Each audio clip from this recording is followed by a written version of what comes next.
प्रिय विद्यार्थियों, आज हम देखेंगे कैरेक्टर स्केच ऑफ मटिल्डा। ये बहुत ही इंपॉर्टेंट लेसन है और कई प्रकार से इसको पूछा भी जाता है। तो आज मैं इस तरीका से आपको लिखाऊंगा कि कोई भी प्रश्न हो आप केवल यही आंसर लिखाएं। सभी प्रश्नों का आंसर यही है, या हम ये कह सकते हैं कि सभी प्रश्नों के लिए ए लॉन्ग आंसर सबसे बेस्ट होने वाला है। ठीक है, और बहुत ही सरल भाषा में भी है। तो आप देखिएगा, इसको सुनिएगा मन से ताकि आपको अच्छे से याद हो जाए। ठीक है, देखें। सबसे पहले आप लिखिएगा इंट्रोडक्शन। क्या लिखेंगे? इंट्रोडक्शन। इंट्रोडक्शन में आप लिखें क्या कि Matilda was a young and beautiful lady. Matilda एक जवान और सुंदर महिला थी। छोटे छोटे वाक्य बनाएं, ठीक है, और उन्हीं को अंग्रेजी में ट्रांसलेट कर दें, बस हो गया long answer. Matilda was a young and beautiful lady. तो मटिल्डा एक जवान और सुंदर महिला थी। अब आगे क्या है? She was born in a family of clerks. She यानी कि वह, वॉज बोर्न पैदा हुई थी, इन अ फैमिली यानी परिवार में, ऑफ क्लर्क यानी कि क्लर्कों के, तो वह क्लर्कों के परिवार में पैदा हुई थी। She was married with a clerk. She was married उसका विवाह हुआ था, विथ अ क्लर्क एक क्लर्क से, उसका विवाह एक क्लर्क से हुआ था। His husband was in an office of board education. ठीक है, तो हिज नहीं होना चाहिए, हर होना चाहिए। हर हस्बैंड यानी उसके पति, उसके पति बोर्ड एजुकेशन यानी कि माध्यमिक शिक्षा परिषद के ऑफिस में थे। उसके पति, हर husband was in an office of board education, उनके पति, उसके पति माध्यमिक शिक्षा परिषद के ऑफिस में थे। सी वॉज सिंपल, वह साधारण थी, वह साधारण थी। वट लेकिन, सी वॉज ऑलवेज अनहैप्पी, लेकिन वह ऑलवेज यानी हमेशा, अनहैप्पी यानी दुखी रहती थी, वह हमेशा दुखी रहती थी। इस हेडिंग को एक बार फिर से देख लेते हैं कि Matilda was a young and beautiful lady. Matilda एक जवान और सुंदर महिला थी। She was born in a family of clerk, वह एक क्लर्क परिवार में पैदा हुई थी। ठीक है। She was married with a clerk, उसका विवाह एक क्लर्क से हुआ था। Her husband was in an office of board education, उनके पति एक बोर्ड एजुकेशन में, शांति से बैठ जाओ, बैठ जाओ शांति से, शोर नहीं करेंगे। तो उसके पति, ठीक है, बोर्ड एजुकेशन ऑफिस में एक क्लर्क थे। सी वॉज सिंपल, वह साधारण थी। सी वॉज ऑलवेज अनहैप्पी, वह हमेशा दुखी रहती थी। अगली हेडिंग आप लिख सकते हैं हर ग्रेप, उसका दुख। बड़ी छोटी सी हेडिंग है, उसका दुख, इसको भी समझ ले। Matilda use to think, Matilda को मटिल्डा सोचा करती थी, मटिल्डा सोचा करती थी दैट की she was born for luxuries. She was born, वह पैदा हुई है, फॉर लग्जरीज यानी विलासताओं के लिए, कि वह विलासताओं के लिए पैदा हुई है।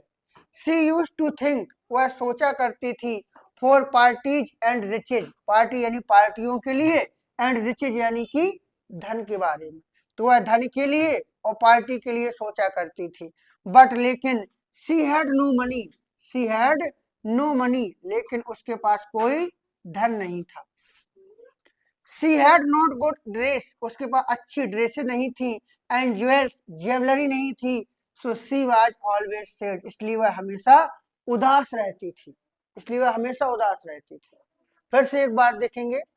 Matilda use to think, Matilda सोचा करती थी, दैट की she was born for luxuries, कि वह लग्जरीज के लिए पैदा हुई है। सी यूज टू थिंक, वह सोचा करती थी, for parties and riches, party और रिचेज के लिए, धन के बारे में सोचा करती थी।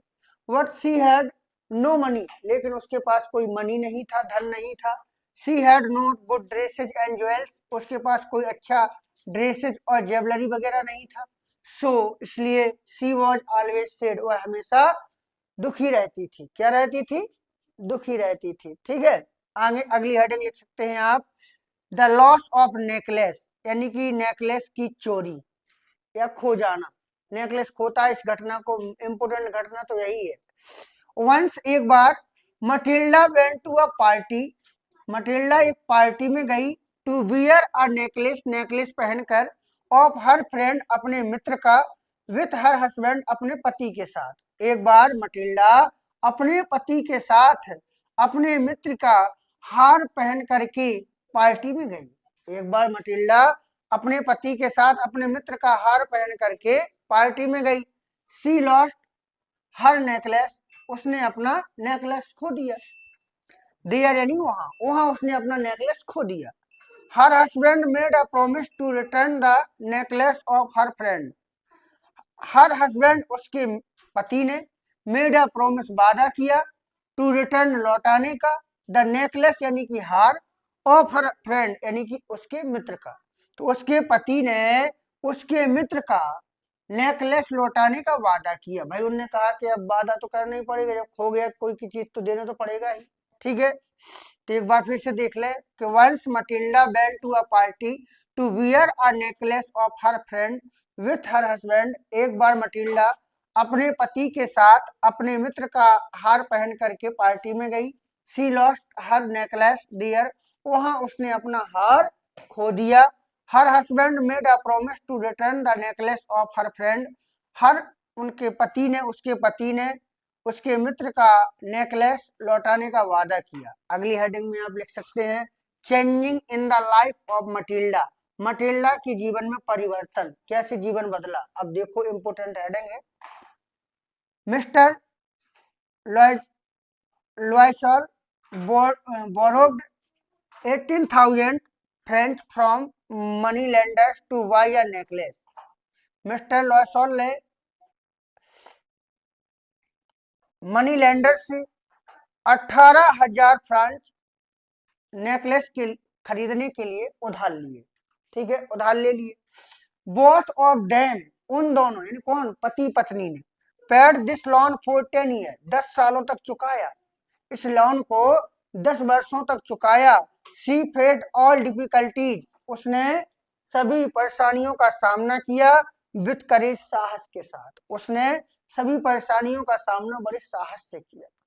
अंत में आप लिख सकते हैं कंक्लूजन, उपसंहार। इंडीड, वास्तव में, Matilda is main character of this lesson, Matilda इस लेसन में प्रमुख पात्र है। वास्तव में मटिल्डा इस लेसन में प्रमुख पात्र है। हर life was full of grief, उसका जीवन दुख से भरा हुआ है। शी रूइंड हर लाइफ, उसने अपना जीवन बर्बाद कर लिया। ठीक है, तो ये इसका लॉन्ग आंसर था। आप इसको एक दो बार और देख सकते हैं। ठीक है, याद हो जाएगा, अच्छे से याद करिएगा। धन्यवाद।